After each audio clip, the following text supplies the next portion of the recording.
ಪ್ರತಿನಿಧಿ ನೇರವಾಗಿ ಕೇಳಿದ್ರು, ಅಲ್ಲಿಂದ ಉಗ್ರಗಾಮಿಗಳನ್ನ ಕಳಿಸ್ತಾರೆ, ವಾಪಸ್ ನಾಗರಿಕರನ್ನ ಕರ್ಕೊಳ್ಳೋಕ್ಕಾಗಲ್ವಾ ಅಂತ.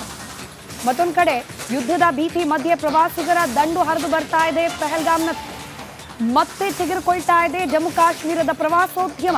ಸೇನಾ ಭದ್ರತೆಯಲ್ಲಿ ಪ್ರವಾಸಿಗರು ಸುತ್ತಾಟವನ್ನ ನಡೆಸಿದ್ದಾರೆ. ದುರ್ಗಮ ಸ್ಥಳಗಳಲ್ಲಿ ಪ್ರವಾಸಿಗರ ಕುದುರೆ ಸವಾರಿ ಕೂಡ ಯಥಾವತ್ತಾಗಿ ಮುಂದುವರೆದಿದೆ. ಯಾವಾಗ ಪಹಲ್ಗಾಮ್ನಲ್ಲಿ ದಾಳಿ ಆಯಿತು, ಕಾಶ್ಮೀರದ ಪ್ರವಾಸೋದ್ಯಮ ನೆಲಕಚ್ಚುವ ಹಂತಕ್ಕೆ ಹೋಗ್ಬಿಡುತ್ತೆ. ಮತ್ತೆ ವಾಪಸ್ ಪ್ರವಾಸಿಗರು ಕಾಶ್ಮೀರದ ಕಡೆ ಮುಖ ಮಾಡಬೇಕು ಅಂದ್ರೆ ವರ್ಷಗಳೇ ಹಿಡಿಬಹುದು ಅನ್ನೋ ಆತಂಕ ಇತ್ತು. ಈಗ ಹಂತ ಹಂತವಾಗಿ ಪ್ರವಾಸಿಗರ ಸಂಖ್ಯೆ ದಿನಂಪ್ರತಿ ಹೆಚ್ಚಾಗ್ತಾ ಇದೆ.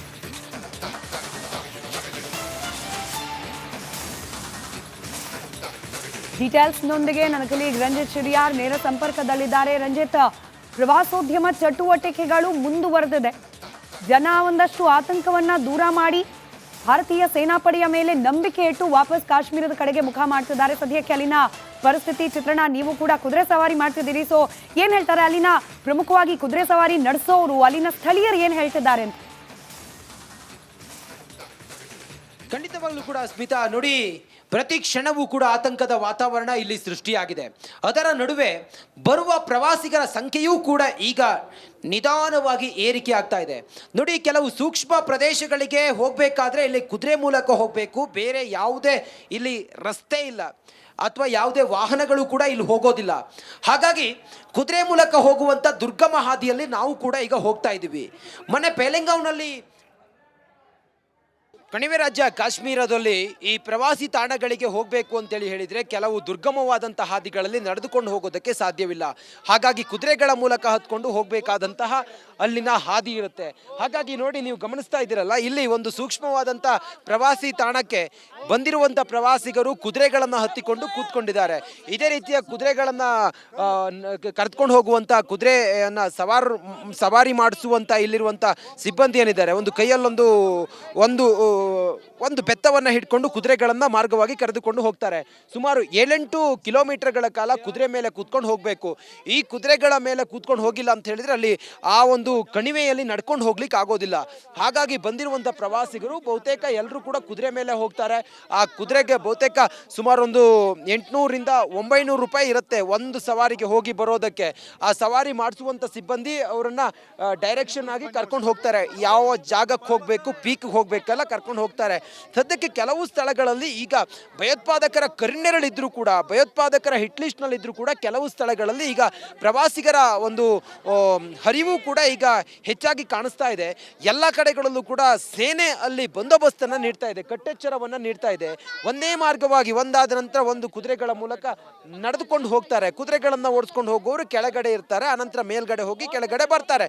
ನೋಡಿ, ಸಂಜೆ ಹೊತ್ತಿಗೆಲ್ಲ ಅಂತೂ ಅಲ್ಲಿ ನೋಡುವಂಥ ವಾತಾವರಣ ತುಂಬ ಚೆನ್ನಾಗಿರುತ್ತೆ.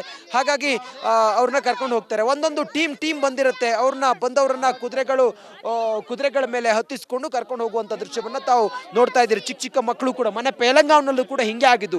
ಇದೇ ರೀತಿಯಾಗಿ ಪ್ರವಾಸಿಗರು ಬಂದವರನ್ನ ಕುದುರೆ ಮೇಲೆ ಕೂರಿಸ್ಕೊಂಡು ಕರ್ಕೊಂಡು ಹೋಗಿದ್ರು. ಮೇಲ್ಗಡೆ ಪೀಕ್ ಬೈಸರಾಯಿಗೆ ಹೋಗಿದ್ರು. ಬೈಸರಾಯಿಗೆ ಹೋದಾಗ ಭಯೋತ್ಪಾದಕರ ದಾಳಿ ಆಗುತ್ತೆ. ದಾಳಿ ಆದಾಗ ಅಲ್ಲಿ ಕೆಳಗಡೆ ಅವರನ್ನ ಗಾಯಾಳುಗಳನ್ನು ಕರ್ಕೊಂಡು ಬರಬೇಕು ಅಂದ್ರೂ ಕೂಡ ಯಾವುದೇ ರಸ್ತೆ ಇರೋದಿಲ್ಲ. ಇದೇ ಕುದುರೆಗಳ ಮೂಲಕ ಅವರನ್ನ ಕರ್ಕೊಂಡು ಬಂದದ್ದನ್ನು ನಾವು ನೋಡಿದ್ದೀವಿ. ಒಟ್ಟಾರೆ ಇದೇ ರೀತಿಯ ವಾತಾವರಣ ಕಾಶ್ಮೀರದ ಬಹುತೇಕ ಕಡೆಗಳಲ್ಲಿ ಪ್ರವಾಸಿ ತಾಣಗಳಲ್ಲಿ ಕಂಡು ಬರೋದು ಹೀಗೇನೆ. ಈಗ ಇಂಥ ಸ್ಥಳಗಳಲ್ಲಿ ಸಂಪೂರ್ಣವಾದಂಥ ಸೇನಾ ಕಟ್ಟೆಚ್ಚರವನ್ನು ವಹಿಸಲಾಗಿದೆ. ಎಲ್ಲ ಚೆಕ್ಕಿಂಗು, ಹೋಗೋದು ಬರೋರೆಲ್ಲವೂ ಕೂಡ ಈಗ ಸಂಪೂರ್ಣವಾಗಿ ತಪಾಸಣೆ ಮಾಡಿ ಬಿಡ್ತಾ ಇದ್ದಾರೆ. ಇದು ಇಲ್ಲಿನ ಚಿತ್ರಣ. ಕಾಶ್ಮೀರದಿಂದ ನಾನು ರಂಜಿತ್ ಶಿರಿಯಾರ್, ನನ್ನ ಜೊತೆಗೆ ಲಕ್ಷ್ಮೀಪುತ್ರ, ರಿಪಬ್ಲಿಕ್ ಕನ್ನಡ. ಪ್ರತಿನಿಧಿ ನೇರವಾಗಿ ಕೇಳಿದ್ರು, ಅಲ್ಲಿಂದ ಉಗ್ರಗಾಮಿಗಳನ್ನ ಕಳಿಸ್ತಾರೆ, ವಾಪಸ್ ನಾಗರಿಕರನ್ನ ಕರ್ಕೊಳ್ಳೋಕ್ಕಾಗಲ್ವಾ ಅಂತ. ಮತ್ತೊಂದು ಕಡೆ ಯುದ್ಧದ ಭೀತಿ ಮಧ್ಯೆ ಪ್ರವಾಸಿಗರ ದಂಡು ಹರಿದು ಬರ್ತಾ ಇದೆ. ಪಹಲ್ಗಾಮ್ನ ಮತ್ತೆ ಚಿಗುರಿಕೊಳ್ತಾ ಇದೆ ಜಮ್ಮು ಕಾಶ್ಮೀರದ ಪ್ರವಾಸೋದ್ಯಮ. ಸೇನಾ ಭದ್ರತೆಯಲ್ಲಿ ಪ್ರವಾಸಿಗರು ಸುತ್ತಾಟವನ್ನ ನಡೆಸಿದ್ದಾರೆ. ದುರ್ಗಮ ಸ್ಥಳಗಳಲ್ಲಿ ಪ್ರವಾಸಿಗರ ಕುದುರೆ ಸವಾರಿ ಕೂಡ ಯಥಾವತ್ತಾಗಿ ಮುಂದುವರೆದಿದೆ. ಯಾವಾಗ ಪಹಲ್ಗಾಮ್ನಲ್ಲಿ ದಾಳಿ ಆಯಿತು, ಕಾಶ್ಮೀರದ ಪ್ರವಾಸೋದ್ಯಮ ನೆಲಕಚ್ಚುವ ಹಂತಕ್ಕೆ ಹೋಗ್ಬಿಡುತ್ತೆ. ಮತ್ತೆ ವಾಪಸ್ ಪ್ರವಾಸಿಗರು ಕಾಶ್ಮೀರದ ಕಡೆ ಮುಖ ಮಾಡಬೇಕು ಅಂದ್ರೆ ವರ್ಷಗಳೇ ಹಿಡಿಬಹುದು ಅನ್ನೋ ಆತಂಕ ಇತ್ತು. ಈಗ ಹಂತ ಹಂತವಾಗಿ ಪ್ರವಾಸಿಗರ ಸಂಖ್ಯೆ ದಿನಂಪ್ರತಿ ಹೆಚ್ಚಾಗ್ತಾ ಇದೆ.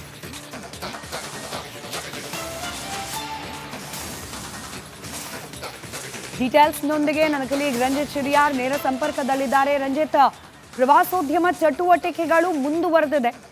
ಜನ ಒಂದಷ್ಟು ಆತಂಕವನ್ನ ದೂರ ಮಾಡಿ ಭಾರತೀಯ ಸೇನಾಪಡೆಯ ಮೇಲೆ ನಂಬಿಕೆ ಇಟ್ಟು ವಾಪಸ್ ಕಾಶ್ಮೀರದ ಕಡೆಗೆ ಮುಖ ಮಾಡ್ತಿದ್ದಾರೆ. ಸದ್ಯಕ್ಕೆ ಅಲ್ಲಿನ ಪರಿಸ್ಥಿತಿ ಚಿತ್ರಣ ನೀವು ಕೂಡ ಕುದುರೆ ಸವಾರಿ ಮಾಡ್ತಿದ್ದೀರಿ. ಸೊ ಏನ್ ಹೇಳ್ತಾರೆ ಅಲ್ಲಿನ ಪ್ರಮುಖವಾಗಿ ಕುದುರೆ ಸವಾರಿ ನಡೆಸೋರು, ಅಲ್ಲಿನ ಸ್ಥಳೀಯರು ಏನ್ ಹೇಳ್ತಿದ್ದಾರೆ ಅಂತ? ಖಂಡಿತವಾಗ್ಲೂ ಕೂಡ ಸ್ಮಿತಾ ನೋಡಿ, ಪ್ರತಿ ಕ್ಷಣವೂ ಕೂಡ ಆತಂಕದ ವಾತಾವರಣ ಇಲ್ಲಿ ಸೃಷ್ಟಿಯಾಗಿದೆ. ಅದರ ನಡುವೆ ಬರುವ ಪ್ರವಾಸಿಗರ ಸಂಖ್ಯೆಯೂ ಕೂಡ ಈಗ ನಿಧಾನವಾಗಿ ಏರಿಕೆ ಆಗ್ತಾ ಇದೆ. ನೋಡಿ, ಕೆಲವು ಸೂಕ್ಷ್ಮ ಪ್ರದೇಶಗಳಿಗೆ ಹೋಗಬೇಕಾದ್ರೆ ಇಲ್ಲಿ ಕುದುರೆ ಮೂಲಕ ಹೋಗಬೇಕು, ಬೇರೆ ಯಾವುದೇ ಇಲ್ಲಿ ರಸ್ತೆ ಇಲ್ಲ ಅಥವಾ ಯಾವುದೇ ವಾಹನಗಳು ಕೂಡ ಇಲ್ಲಿ ಹೋಗೋದಿಲ್ಲ. ಹಾಗಾಗಿ ಕುದುರೆ ಮೂಲಕ ಹೋಗುವಂಥ ದುರ್ಗಮ ಹಾದಿಯಲ್ಲಿ ನಾವು ಕೂಡ ಈಗ ಹೋಗ್ತಾ ಇದ್ದೀವಿ. ಮೊನ್ನೆ ಪೆಹಲ್ಗಾಂವ್ನಲ್ಲಿ ಕಣಿವೆ ರಾಜ್ಯ ಕಾಶ್ಮೀರದಲ್ಲಿ ಈ ಪ್ರವಾಸಿ ತಾಣಗಳಿಗೆ ಹೋಗಬೇಕು ಅಂತೇಳಿ ಹೇಳಿದರೆ ಕೆಲವು ದುರ್ಗಮವಾದಂಥ ಹಾದಿಗಳಲ್ಲಿ ನಡೆದುಕೊಂಡು ಹೋಗೋದಕ್ಕೆ ಸಾಧ್ಯವಿಲ್ಲ. ಹಾಗಾಗಿ ಕುದುರೆಗಳ ಮೂಲಕ ಹತ್ಕೊಂಡು ಹೋಗಬೇಕಾದಂತಹ ಅಲ್ಲಿನ ಹಾದಿ ಇರುತ್ತೆ. ಹಾಗಾಗಿ ನೋಡಿ, ನೀವು ಗಮನಿಸ್ತಾ ಇದ್ದೀರಲ್ಲ, ಇಲ್ಲಿ ಒಂದು ಸೂಕ್ಷ್ಮವಾದಂಥ ಪ್ರವಾಸಿ ತಾಣಕ್ಕೆ ಬಂದಿರುವಂಥ ಪ್ರವಾಸಿಗರು ಕುದುರೆಗಳನ್ನು ಹತ್ತಿಕೊಂಡು ಕೂತ್ಕೊಂಡಿದ್ದಾರೆ. ಇದೇ ರೀತಿಯ ಕುದುರೆಗಳನ್ನು ಕರೆದುಕೊಂಡು ಹೋಗುವಂಥ ಕುದುರೆಯನ್ನು ಸವಾರಿ ಮಾಡಿಸುವಂಥ ಇಲ್ಲಿರುವಂಥ ಸಿಬ್ಬಂದಿ ಏನಿದ್ದಾರೆ, ಒಂದು ಕೈಯಲ್ಲೊಂದು ಒಂದು ಬೆತ್ತವನ್ನು ಹಿಡ್ಕೊಂಡು ಕುದುರೆಗಳನ್ನು ಮಾರ್ಗವಾಗಿ ಕರೆದುಕೊಂಡು ಹೋಗ್ತಾರೆ. ಸುಮಾರು 7-8 ಕಿಲೋಮೀಟರ್ಗಳ ಕಾಲ ಕುದುರೆ ಮೇಲೆ ಕೂತ್ಕೊಂಡು ಹೋಗಬೇಕು. ಈ ಕುದುರೆಗಳ ಮೇಲೆ ಕೂತ್ಕೊಂಡು ಹೋಗಿಲ್ಲ ಅಂತ ಹೇಳಿದ್ರೆ ಅಲ್ಲಿ ಆ ಒಂದು ಕಣಿವೆಯಲ್ಲಿ ನಡ್ಕೊಂಡು ಹೋಗ್ಲಿಕ್ಕೆ ಆಗೋದಿಲ್ಲ. ಹಾಗಾಗಿ ಬಂದಿರುವಂಥ ಪ್ರವಾಸಿಗರು ಬಹುತೇಕ ಎಲ್ಲರೂ ಕೂಡ ಕುದುರೆ ಮೇಲೆ ಹೋಗ್ತಾರೆ. ಆ ಕುದುರೆಗೆ ಬಹುತೇಕ ಸುಮಾರು ಒಂದು 800ರಿಂದ 900 ರೂಪಾಯಿ ಇರುತ್ತೆ ಒಂದು ಸವಾರಿಗೆ ಹೋಗಿ ಬರೋದಕ್ಕೆ. ಆ ಸವಾರಿ ಮಾಡಿಸುವಂಥ ಸಿಬ್ಬಂದಿ ಅವರನ್ನ ಡೈರೆಕ್ಷನ್ ಆಗಿ ಕರ್ಕೊಂಡು ಹೋಗ್ತಾರೆ. ಯಾವ ಜಾಗಕ್ಕೆ ಹೋಗಬೇಕು, ಪೀಕ್ಗೆ ಹೋಗ್ಬೇಕಲ್ಲ ಕರ್ಕೊಂಡು ಹೋಗ್ತಾರೆ.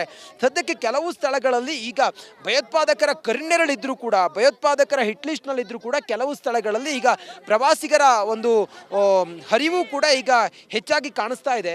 ಎಲ್ಲ ಕಡೆಗಳಲ್ಲೂ ಕೂಡ ಸೇನೆ ಅಲ್ಲಿ ಬಂದೋಬಸ್ತನ್ನು ನೀಡ್ತಾ ಇದೆ, ಕಟ್ಟೆಚ್ಚರವನ್ನು ನೀಡ್ತಾ ಇದೆ. ಒಂದೇ ಮಾರ್ಗವಾಗಿ ಒಂದಾದ ನಂತರ ಒಂದು ಕುದುರೆಗಳ ಮೂಲಕ ನಡೆದುಕೊಂಡು ಹೋಗ್ತಾರೆ. ಕುದುರೆಗಳನ್ನು ಓಡಿಸ್ಕೊಂಡು ಹೋಗೋರು ಕೆಳಗಡೆ ಇರ್ತಾರೆ, ಅನಂತರ ಮೇಲ್ಗಡೆ ಹೋಗಿ ಕೆಳಗಡೆ ಬರ್ತಾರೆ. ನೋಡಿ, ಸಂಜೆ ಹೊತ್ತಿಗೆಲ್ಲ ಅಂತೂ ಅಲ್ಲಿ ನೋಡುವಂಥ ವಾತಾವರಣ ತುಂಬ ಚೆನ್ನಾಗಿರುತ್ತೆ. ಹಾಗಾಗಿ ಅವ್ರನ್ನ ಕರ್ಕೊಂಡು ಹೋಗ್ತಾರೆ. ಒಂದೊಂದು ಟೀಮ್ ಬಂದಿರುತ್ತೆ, ಬಂದವರನ್ನ ಕುದುರೆಗಳ ಮೇಲೆ ಹತ್ತಿಸ್ಕೊಂಡು ಕರ್ಕೊಂಡು ಹೋಗುವಂಥ ದೃಶ್ಯವನ್ನು ತಾವು ನೋಡ್ತಾ ಇದ್ದೀರಿ. ಚಿಕ್ಕ ಮಕ್ಕಳು ಕೂಡ, ಮೊನ್ನೆ ಪೆಹಲ್ಗಾಂವ್ನಲ್ಲೂ ಕೂಡ ಹಿಂಗೆ ಆಗಿದ್ದು. ಇದೇ ರೀತಿಯಾಗಿ ಪ್ರವಾಸಿಗರು ಬಂದವರನ್ನ ಕುದುರೆ ಮೇಲೆ ಕೂರಿಸ್ಕೊಂಡು ಕರ್ಕೊಂಡು ಹೋಗಿದ್ರು. ಮೇಲ್ಗಡೆ ಪೀಕ್ ಬೈಸರಾಯಿಗೆ ಹೋಗಿದ್ರು. ಬೈಸರಾಯಿಗೆ ಹೋದಾಗ ಭಯೋತ್ಪಾದಕರ ದಾಳಿ ಆಗುತ್ತೆ. ದಾಳಿ ಆದಾಗ ಅಲ್ಲಿ ಕೆಳಗಡೆ ಅವರನ್ನ ಗಾಯಾಳುಗಳನ್ನು ಕರ್ಕೊಂಡು ಬರಬೇಕು ಅಂದ್ರೂ ಕೂಡ ಯಾವುದೇ ರಸ್ತೆ ಇರೋದಿಲ್ಲ. ಇದೇ ಕುದುರೆಗಳ ಮೂಲಕ ಅವರನ್ನ ಕರ್ಕೊಂಡು ಬಂದದ್ದನ್ನು ನಾವು ನೋಡಿದ್ದೀವಿ.